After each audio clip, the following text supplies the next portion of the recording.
Hello guys, দেখুন আপনাদের সামনে একটা নতুন জিনিস দেখাচ্ছি, জনসিনা।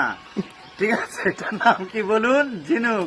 এই ঝিনুক দিয়ে আজকে 10টা ছেলেতে পিকনিক করা আছে, ঠিক আছে? তার সঙ্গে কি আছে তোমরা ভাইবে দেখো।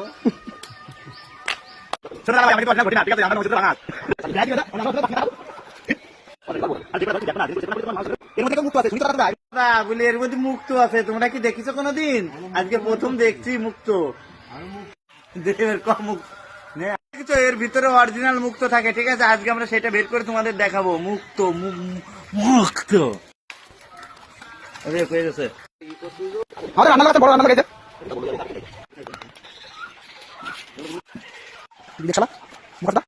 ঝিনুক গুলা দেখছো তো খোলা, ওই জলটা কিন্তু ওইরকমই নীল, ঠিক আছে? ওই ঝিনুকের আমরা কিন্তু রং ফং কিছুই করে নিছো না। কাকা টুমুক দেখা কাকা, এই তোমার সেই গুসাই সাইও ভাঙা গুসাই।